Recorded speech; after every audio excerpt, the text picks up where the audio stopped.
মা বোনেরা মাসে পাবেন ৮,৫০০ টাকা। হ্যাঁ বন্ধুরা, আপনারা ঠিকই শুনছেন, মা বোনেরা মাসে মাসে পাবেন ৮,৫০০ টাকা করে। আজকে এই প্রতিবেদনে আমরা আজকে ডিটেলস বিষয়গুলো জানবো। আপনারা কি স্কিমের মাধ্যমে এই টাকাটি পাবেন, কবে থেকে পাবেন, সম্পূর্ণ ডিটেলস বিষয় থাকছে আজকের এই ভিডিওটিকে স্কিপ না করে প্রথম থেকে শেষ পর্যন্ত মন দিয়ে দেখতে থাকুন। চ্যানেলে প্রথমবার হলে সাবস্ক্রাইব করে পাশের বেল আইকনটিকে বাজিয়ে রাখুন, কারণ আমরা এরকমই গুরুত্বপূর্ণ হেল্পফুল আপডেটগুলো আমাদের চ্যানেলে প্রতিনিয়ত আমরা দিয়ে থাকি। তো চলুন আজকের ভিডিওটিকে শুরু করা যাক। বর্তমানে খুব টাকার দরকার, তাহলে আর কোনো চিন্তার কারণ নেই।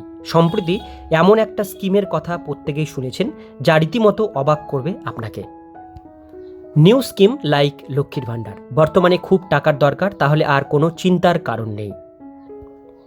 রাতারাতি টাকার দরকার হলেই একবারে ব্যাংক অ্যাকাউন্টে ঢুকবে প্রায় 10,000 টাকা। নিশ্চয়ই ভাবছেন এত আবার সম্ভব নাকি? তাহলে আজকের প্রতিবেদনটি পুরোটা আপনারা শুনুন, ডিটেলস বিষয়গুলো বুঝতে পারবেন। সমগ্র দেশ জুড়ে চলছে লোকসভা নির্বাচন।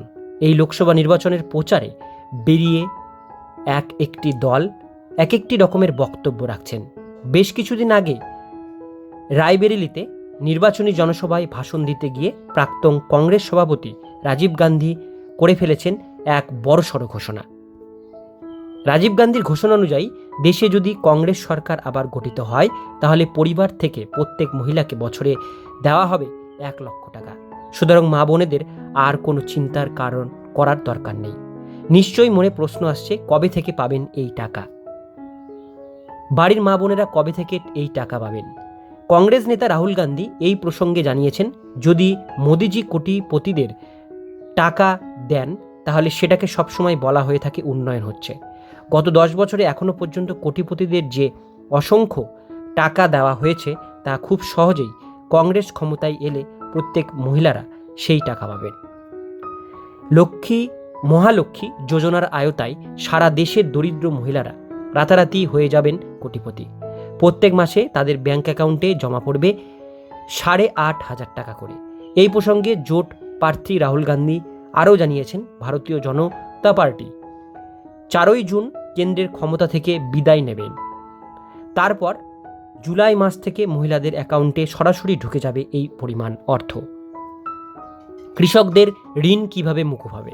কৃষকেরা জানিয়েছেন, তারা তাদের উৎপাদিত পণ্যের দাম এখনও পর্যন্ত সঠিকভাবে কোনোদিনই পাননি, যার জন্য সরকার ন্যূনতম সহায়ক মূল্য নির্ধারণ করে দেবে। এবং কংগ্রেসের পক্ষ থেকে আরও বলা হয়েছে, তারা নাকি কৃষকদের ঋণ মুকুব করে দেবে রাতারাতি।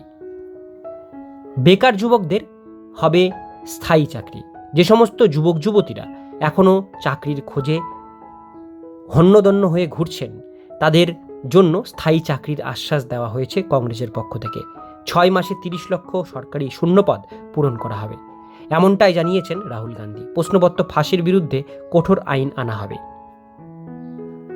তার আরও বক্তব্য, যদি ভারতে প্রথম বেকার যুবক যুবতীদের স্থায়ী চাকরির ব্যবস্থা কংগ্রেস করে দিতে পারে, তাহলে একটা সম্পূর্ণভাবে একটি বৈপ্লবিক পদক্ষেপের মাধ্যমে পড়বে।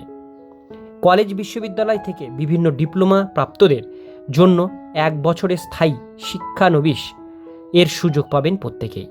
এর কারণে তারা পেয়ে যাবেন সেরা প্রশিক্ষণ এবং প্রত্যেক মাসে 8,500 টাকা করে বার্ষিক বেতন। সাধারণ মানুষদের জন্য আরও কি কি আশ্বাস দেওয়া হয়েছে কংগ্রেসের পক্ষ থেকে? কংগ্রেসের পক্ষ থেকে সরাসরি জানানো হয়েছে, অঙ্গনারী এবং আশা কর্মীদের দ্বিগুণ বেতন বাড়িয়ে দেওয়া হবে যদি কংগ্রেস ক্ষমতায় আসে। তাহলে ওলা উবের ড্রাইভার এবং ডেলিভারি বয়দের জন্য আসবে পেনশন স্কিম।